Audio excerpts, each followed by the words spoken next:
Welcome everybody to our first ever pre-recorded marathon talk live stream. No, it's not live stream. Podcast in a studio. Exciting. How awesome is this? I'm just looking, right? I'm looking at a microphone. It's weird. I was just saying to Hayden before we went, right? Usually we have like this screen thing I can look at, or an audience like 1,500 people or whatever. I'm just looking at Wilco and Marissa filming me with their cameras, which you can't see because they're behind there.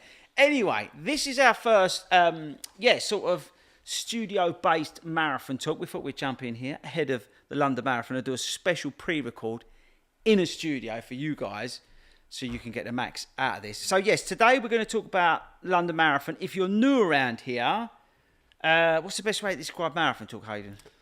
It's marathon talk. We're talking marathons. It's what we love. Yeah, it's just me and you talking about marathons, isn't it? If you've not seen any of these before, I would go back and watch them or listen to them, whatever you want to do in terms of the marathons. We spoke last time, I think we spoke about Boston and Tokyo, wasn't it? We touched on. And this time around, we wanted to speak about London because it's obviously London Marathon, and we've done it a few times, and it's a special race. So that's what we wanted to dedicate this show to. I do have, at the end of this sort of podcast bit, a tips video. We thought we'd include that. It's already out on the YouTube channel, but if you're listening to this running along, you ain't going to be able to watch that and run at the same time sort of thing. So we thought we'd include those. I think it was 20 tips I did in the end. 20's a lot, isn't it? No, so I've got great value. I've got a lot of value to add. But yeah, 20 tips about the London Marathon, and it was quite easy to do actually in terms of quick fire stuff. So we're not really going to talk about tips today and help. We will do my course thing, innit? You said to me about doing the course guide. The course guide that went viral is the biggest and most valuable 60 seconds you're going to need if you're running London Marathon. If you take anything from this podcast or this podcast video, it is to watch that 60 seconds, if you're running London, of the route. Now, I know how everybody gets so anxious about the route. I will take you through it, okay? So don't worry about that. But before we do that, we just say we don't want to talk about tips because that's going to come at the back end of this show. What we want to do really is discuss London Marathon because certainly do. It's massive. And out of all the marathon talks, this one feels a bit different. I feel as though the last couple, especially the last one, we spoke about Boston, spoke about Tokyo, and you was questioning me, asking me. We're not used to these live conditions, see, in these beautiful studios. You took the whole I'll just trash the place, don't I? But yeah, so I'm going to knock that over in a minute. Normally you're asking me these questions about Boston and Tokyo. What's this? This is a bit different. The tables are turned. I've done London, but I feel like you're sort of... I'm the king. You're like the yoga. Yoga? Yoga. I'm Yoda. I'd rather Jedi Knight. I'd rather be Obi-Wan Kenobi. Is he qualified enough? Yeah, he was a Jedi Master. But Yoda's the top man, isn't he? Yeah, he is the top man. But you look a bit more like Yoda. No, I think Obi-Wan. Martin Yelling is Yoda because he's a lot older than me, right? And Martin, if you're listening to this, you probably won't. But basically, I want your job. But, so there's Martin as Yoda, and then there's me, Obi-Wan Kenobi. Obi-Wan FORDY. Does that make any sense? Anyway, so, I know what you're saying. I have done London a few times. I've been doing London since 2018. Wow. And I absolutely love it. I think I've run it in the wind, the rain, the heat. I've done it in everything. I don't think there's been a condition that I've not run it in. But you haven't run it in a costume? I've not run it in a costume, like somebody I know, because that's a stupid idea. No, it doesn't. It raises loads of money for charity. But no, I have pretty much run it. And I think, just to be clear, I've always run it for charity because I think the key sort of thing behind the London Marathon is the good causes and the money that it raises. It raises millions for good causes, and it gives people as well an opportunity who may have come across something or want to raise some money or raise awareness around something really special to them that's impacted them or impacting them. The London Marathon gives people a vehicle to do that on a big platform, I think. Yeah. And because it's such a bloody hard thing to do, I think people get behind it even more when you sign up for the London Marathon. I think that's where we all know marathons and running's emotional, but this is where it gets heightened. It goes to that next level. And out of all the marathons, to be fair, London's the one. I was reading something recently, is people talking about the World Majors. It was an American dude, and he was giving like his rundown on London. He was saying to a lot of Americans, said, London's different. London's special because you see people out in costumes. Yeah. You see people out, their main dedication, their main focus is to raise money and awareness. Whereas a lot of the other world majors, people are there to run. Some will go there, have fun, but London has got that element, like you just said, of it's so charity focused and so charity driven that people just do anything. It's brilliant. It's a really good point, actually. When you think about the majors, you've done all 6, and I'm going to be doing Sydney as well. And you're going to be seeing people out there busting a gut, right? And they're doing all this stuff, but you rarely see people with like a fridge on their back, or it's a dinosaur, or like I saw one year, Jesus, with no shoes on and a cross. Oh, he's there every year. I mean, but I'm saying you don't see that, right. in the Boston Marathon, for example, or Tokyo. So it is something about it that I think it captures the spirit of this country and what we do as a nation for good causes. Yeah. I think it's amazing in terms of the charity, the money raising on that side of things. So I think there's that element of London Marathon which makes it so special. You've got that accessibility I know the ballot's hard, but in terms of if you want to do it, you can go via a charity place. So you can do it if you're really determined to do London. And I see it a lot where people go, "Oh, I've done the ballot about 1 million times. I've never got in and that lot." Well, go and get a charity place and give your opportunity, to somebody in respects of a charity that you may be able to raise awareness for. I think to give that many charity places away, actually that brings me on to this year's participation. So if you didn't know, 2025, get my brain in gear. It's only because I saw 2026 dates out. 2025, they're going for a world record participation, right? Yeah.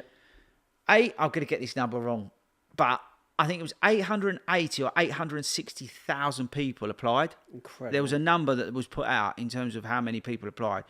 So that's just basically just 1 million. Weirdly, the number that stuck in my mind was like 50 or 55,000 international runners were American runners. 50, really? Yeah, there was like a really high number of American runners. Again, because I think that whole world major thing has just gone nuts across the globe in terms of running. Now they're all wanting to pile over and do it. Maybe they didn't necessarily because that accessibility's opened up. Well, the thing with it is, so when it comes to World Majors, especially in the UK, people are always going to look at probably the hardest one to get into, unless you're like super, super quick. It's Boston. Or an influencer. Yeah, maybe. Boston is really difficult to get into unless you're absolutely super quick. But with the Americans, a lot of them, they can do different ways to get into Boston. There is different routes where they can be a legacy person. They can do a 10K, a half marathon. And there's different ways of qualifying. But the Americans will always say that London's the hardest one for them to get into. Yes. You can't time qualify if you're outside the UK for London Marathon. I'm not sure what they're like with taking up charity spaces, because I think, same with Boston, Marissa has looked into it before, to be a foreigner to get that charity place, it's really difficult. Nearly broke the studio. The Americans always gone about it. They say London for them, that's why you get a lot of Americans completing their 6 stars at London. They find that one of the most difficult to get into. And it's difficult. As you said, 880,000 people going. Whatever it was, I think ballot spaces, I think it's 25,000 available, something like that. Then you've got time qualifying and stuff. Yeah, you've got the good for age people. You've got people who've deferred. You've got all that sort of stuff. It is hard, but over here, if you're UK, go the charity route. Yeah. Pick a charity that means something to you and do London that way. I think for me, this year, and we talk about the number of people. I'm not sure how that's going to work out in terms of course management because it's busy on the best of days, right? So I think that's going to impact the race to a degree. It won't necessarily impact the guys and girls who are at the front. So I wonder how they will manage that in terms of getting people through the waves. They've done a brilliant job through the years, London Marathon events, in terms of the starts. Ever since COVID, it feels like more of a rolling start than we ever used to have back in 2018 and 19. It definitely feels more of a rolling start, which I really like, and they do a good job on that. But I don't know how they're going to manage it in terms of like 60,000 people or whatever they want. I know they've got another starting pen this year. Have they? Yeah, and they've actually come up with quite a good idea as well. They've got what they're going to call their eco pen, which is going to be the green wave this time. And they've offered people. They've said basically, if you give up your bag drop, and you want to just come along and just turn up, and you're willing to give up your bag drop, they're going to give you extra toilets in this green pen and seating, so you haven't got to sit on the grass. That's sort of like the incentive to come. You've got your bags, which is great. So if you're going down there and you've got your family or friends with you, give them your bag, and you choose this green wave. You go in there. Got a nicer sort of like pen to be in before you start, which is quite a good idea. It's a really good idea. Yeah, London come up with that this year. Is it too late to get into it? I think it is now. I think they sent out an email about 3 months ago asking if you had interest. I would have totally deleted it. Because I'm not being afraid. That's a brilliant idea. Yeah, it's a great idea. Great. I think that's created another start line. As you said, London, I'm not sure, I'm not going to definitely quote it, but London, I think, might be one of the only marathons where there is, in a way, it's different start lines. Because I remember last year I've done it with you, I've done it 3 times. The last time I've done it with you, I could not believe the uphill bit at the start. I said to you, what's this about? It's beautiful. It's not. And you go up to the priest. It's not uphill. Yeah, I'll talk to them about that in a minute. It's a beautiful moment. It's not uphill. What are you talking about? That's uphill. It's not uphill. Oh, something wrong with you. No, it's not. It's not. But yeah, I know what you mean. That's my favourite start, is the yellow start. Because you literally walk out of the pen, walk out of the thing, and then you walk straight through and you're gone. It's the best one to be in. I don't know how we end up in there, but I think I've done all of them, other than like the speedy ones.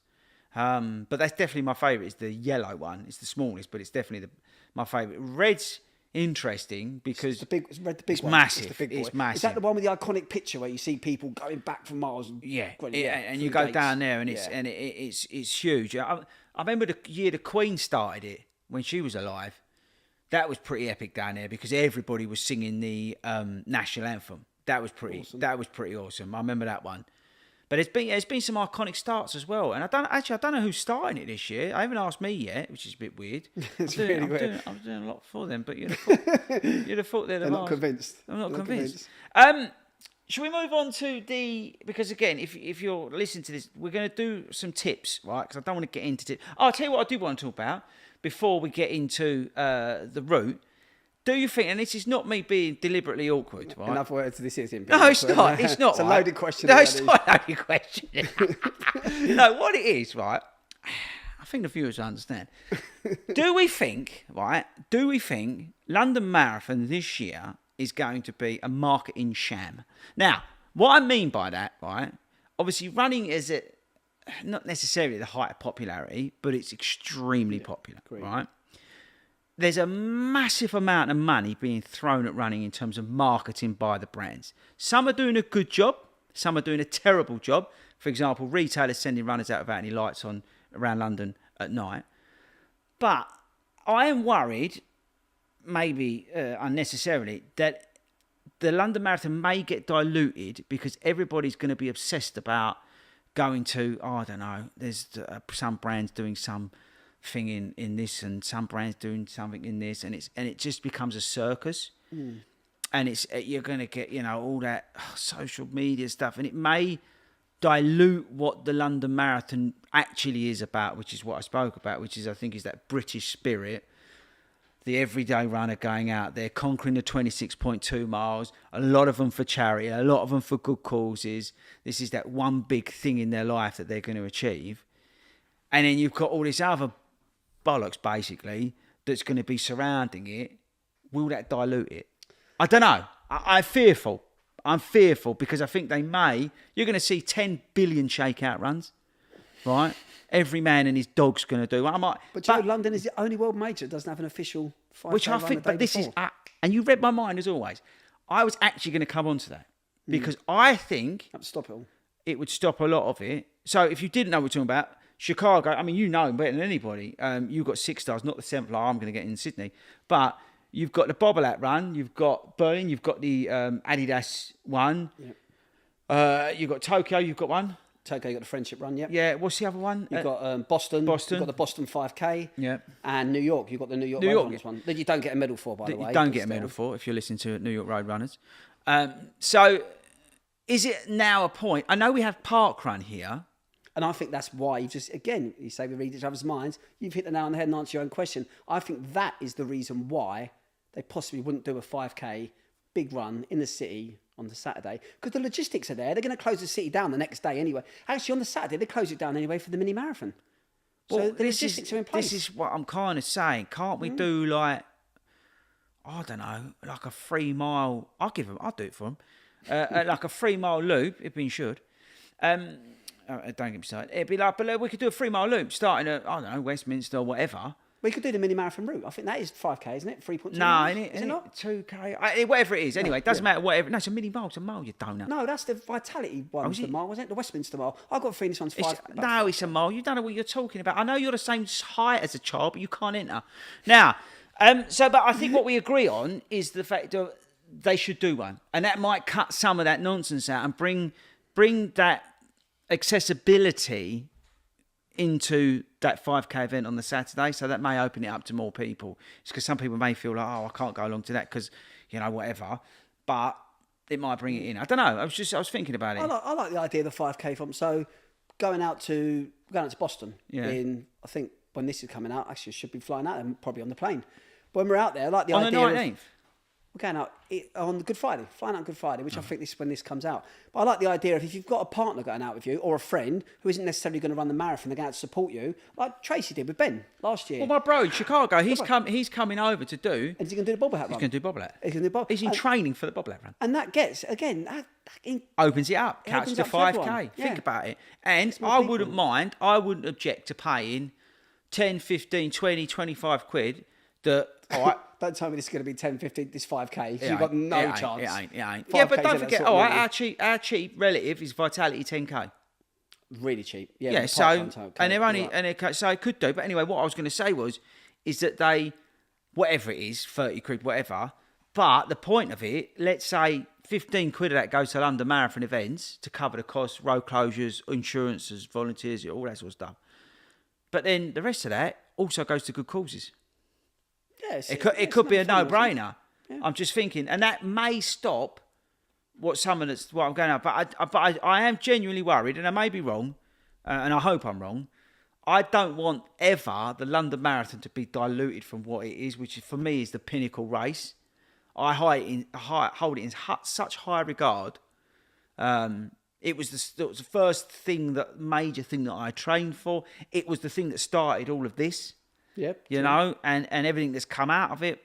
But I think I love the accessibility of it and everything that they do and stand for and what people go out and do there. I don't ever want to see that diluted by some numpty running around, dressed in black, just trying to get pictures for social. That drives me nuts. I agree with you, but I thought this whole social thing with the influencers, with the shakeouts the day before, it's been going on for a while now. I'm not picking on anyone. They haven't fallen victim to it yet. So no. I think London's too, as you said, it's too focused on that charity thing. It's too focused on the fun thing. Well, London, or New York as well, no cut-off time, is there? Yeah, it's so just having that in there tells you their thoughts and their feelings and where they want to pitch this marathon. Yeah. They don't want it to be elitist. They don't want people to be worried about things. As you said, it's about having fun. They want the spectators out there, being out there for 7-8 hours watching people. I think that's good. Boston, again, you go back to it, Boston's never been diluted, and shakeout runs around Boston, literally, they're just non-stop. Every street you go down, every shop you see, there's different shakeout runs everywhere. But Boston gets taken over, from what I understand, by running that weekend. Yeah? Absolutely, yeah. I'm happy, and I'd be really... love it if London was taken over by running that weekend. But I think by bringing in that sort of shakeout run, that official thing on the Saturday, I don't know, that would sort of dovetail it off. You know what I mean? Now, look, they may say parkrun, but I don't necessarily think maybe parkrun would be able to handle the numbers because, again, it's volunteer-based and you're asking volunteers to look after what would be a huge event. I don't know. I think they could bookend it and make it a proper running weekend in the capital. So the question is, why haven't they done it? That's the question. Why haven't they done it? Well, it seems like it could be a way to make money. It could be a way to get more people involved in running, raise money for charity. Why haven't they done it? Because I think this country, we saw it. Look, you've been in meetings with me when we've been in with brands. Yeah, you think 2 years ago, you said to them, "Oh yeah, we're going to do this shakeout run." They looked at you and you went, "What's a shakeout run?" Yeah. And you're talking to some of the largest brands. I'm not making this up, right? You're talking to some of the largest brands and they had absolutely no clue because they're siloed off from what's going on in the US. Slowly but surely, now you see it, they're all like, they can't get enough of the stuff. And actually we're thinking, well, actually, this is a bit old hat. What can we do differently? So I think it's actually more that they're behind the curve. And if you said to them, what about this as an idea? They might go, you know what, actually, in fact, it could be as simple as they can't close the roads in the capital for, that period of time. It might be as simple as that, or might not be able to get an insurance in place or whatever. It could be something as simple as that. And don't forget, you've got, again, maybe slightly differently, but you've got the royal family around there, you've got the parliament, all that sort of stuff. Maybe, out in the US, you've got all that tucked away in other places. I don't know in terms of security and... With the other places, with the 5Ks they do, all the ones I've done, none of them finish at the official finish line. No. Yeah, at Boston you go through the finish line. At New York, New York actually you do. New York one does actually. New York one, Central Park. Yeah, but that's in a park. But again, yeah, it's easier. It's easier to manage. I suppose, so why not finish it in Green Park? Hyde Park, Green Park, any of them. Yeah. Open up those gates. Yeah. Through we go. Have some of that. All right, Charlie. Do you know what I mean? But you could do, couldn't you? Yeah. You know what I mean? Or finish it in Charlie's house. Yeah, or go around there for tea. I just think it would just hype up the marathon even more. I don't honestly see a downside to it, if I'm honest with you, apart from maybe it's just not cost effective. That's the only downside I can see. Yeah, they'd have to charge, I suppose, a reasonable lump of money, but I think people will pay it. I think people will pay. How much is Bob at? $55, I think. It's about 45 quid. I think people, honestly, if you said to somebody, there's also a 5K you can do on a Saturday, it's going to be 50 quid. Yeah. You'll have half the people going, that's an absolute piss take. But I think you'll have half the people going, sign me up. Yeah. And sign my missus up as well. And I don't think it'll affect parkrun. I think parkrun's such a big phenomenon. I just think people will go to They might even embrace it. I think London with parkrun's a bit different because when you talk about London, people coming down for London Marathon, if you're watching this and you've never been down to the capital before, you can't assume like, oh, let's go to parkrun in London. Yeah. There's not such a thing as parkrun in London. London's so big and it's so diverse. Yeah. Central-wise, what's the closest to central London? Battersea or Victoria Docks, isn't it? And they're not really classed as central London, are they? So it's and Battersea's busy already. I think they're probably going to be near capacity already. Yeah, you're not wrong. So how can you do that? You're going to see a big swell in parkrun, I imagine. This is the other thing. This is the other argument, right? If you're not doing something, then are you actually being a burden to parkrun? Because people are coming into the capital thinking, right, I want to go parkrun because you want something to do. I've come down for the weekend. Battersea's already the busiest, right? Are they going to lose their minds because there's 10 million people wanting to do parkrun? And they can't sign on, so no one knows if how can you manage it? So if anything, London Marathon would be solving a problem because they'd be corralling people up. So you've given us a complete great solution, new wave London Marathon events. They're going to be listening. From next year, there's going to be a 5K run. Yeah. But if we look actually at London itself now, as I said, I'm not going to go through the tips because that's coming up soon, but for you, what is, I know there's loads of things, what is that main number one thing for you that makes London Marathon? Not outside of the charity, on the day, within the race. What is your number one favourite thing within that race, on race day? Is it the finish? Is it the start? Is it seeing your mum and dad, which I know you always see? Is it seeing our cheer squad? Or is it Tower Bridge? Everyone's got different ideas. What is your number one, seeing the amount of times Seeing the kids at Canary Wharf, they've always been in the same position every year since 2018. I mean, you was there when we came past last time. So seeing the kids, having them there at mile 18, basically. So getting to them is really, really important to me. I don't know. I just love that. I love that fact. They don't come to the races because they're busy dancing, but also logistically it's a little bit of a nightmare. So, but they do come up for the London Marathon. So I would say that's number one. In terms of, let's put the family to one side, and I'm going to put the FORDY cheer station to one side because that's on another level as well, right? And if you are running London, make sure you stop by and say hello to everybody at the FORDY Runs cheer station. You've got the DLR bridge just on the left-hand side. There'll be a big flag dive in, tell them FORDY sent you. I think Cutty Sark's pretty mental. Yeah, definitely. Tower Bridge, everyone goes on about Tower Bridge, but every year I've gone through Cutty Sark, it gets louder. Definitely. It gets loud. The only year that it was, I would say, a bit quiet, and it wasn't even quiet, was the year it pissed it down. Because it was so early, if I was getting soaked. Yeah. That's probably the only time it's been. But you was there last time. It's definitely getting. It's like 20 deep. And we say Cutty Sark, just like tell people that haven't done London Marathon, not from London, that are coming to do it this time. They're like, what's Cutty Sark? What? It's a big boat. It's a big boat. It's a big boat, and you run around it. You run around a big boat. But you come into it, and people just it's like a stadium. It's like if anyone watches F1, it's like when the cars come in into the by the stadiums. It's that sort of thing. And then the volume. It's like when you go down the Great North Run, you run onto South Shields. It's like all your mates are there. It's on another. And actually, let's do the route. So this is your favourite bit, right? So sorry, get ready for this. You might want to record. So hit record now, okay? So this is, if you're worrying about the London Marathon, you're worrying about the London Marathon route or what to do, I'm going to run you through it really quickly, okay? And I'm going to set my timer He's got 60 seconds for this. 60 seconds. I think I had longer last time. Did you have longer? Right, okay. So are we starting at Blackheath? We're starting at Blackheath. So we're starting at Blackheath. You start there, start steady. You go down. The first thing you're wanting to do is start slow, yeah? You're going to have probably the only undulation on the course. You're looking for the vicar on the left-hand side. He's going to throw holy water over you, all right? Always go in, thank the vicar, and he will give you some holy backing. Once you've done that, you're going to go down mile 3. You're going to join everybody else, okay? Everybody else will join you. You're then going to make your way to Cutty Sark. But before then, you're going to go past Greenwich, where if you've done the big half is where you finish. On the left-hand side, you'll see Greenwich. Look up as you've just come from there. And then you're going to see, just in front of you, you're going to see the BBC camera.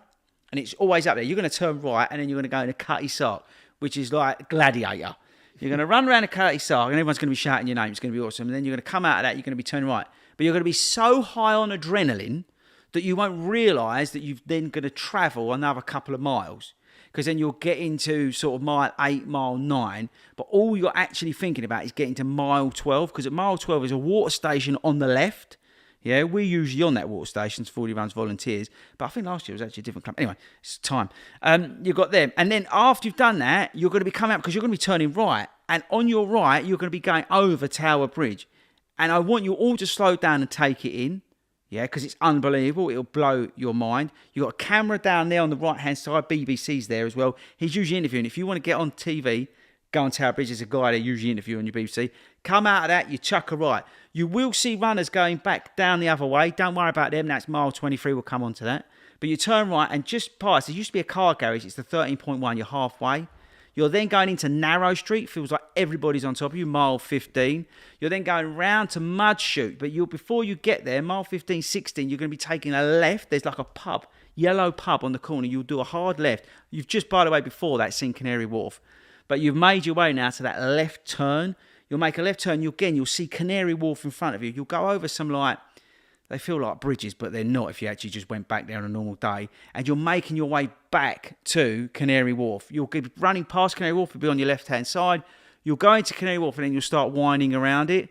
Mile 17, 18, again, FORDY cheer station, you'll see the DLR going across. We're on the left-hand side. Once you've done that, you'll come round. You'll see Barclays. You'll have the big tall thing. You look for the lines on the left. You'll come out. You'll come back round and then you'll go on the bridge and then you're sort of heading down to the 20-mile marker.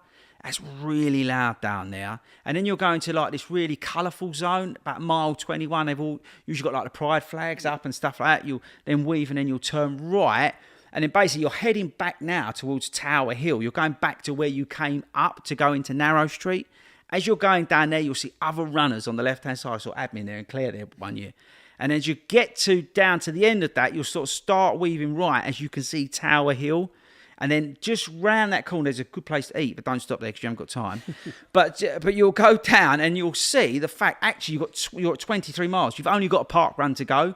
You go down the hill that you normally run up at London landmarks, and then you're on the embankment. From there, you're making your way. You'll go under like a, what they call it, a bypass thing, underpass thing, and then you'll come out, you see the London Eye.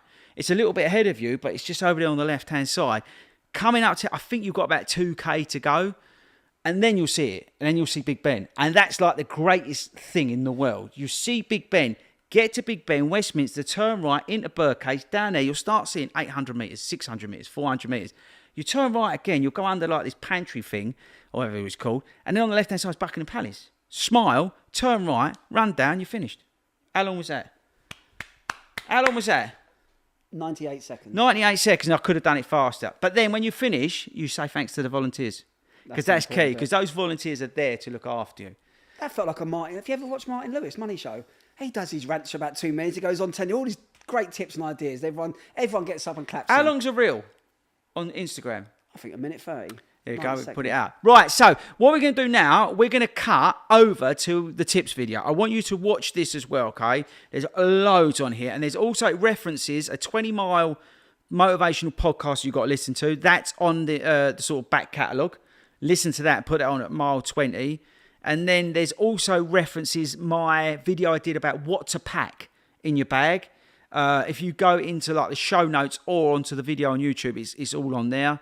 I think there's something else I referenced as well, but I can't remember what it is. But yeah, that's on there. We're now going to play the tips. We'll see you on the next episode. What are we going to talk about on the next episode?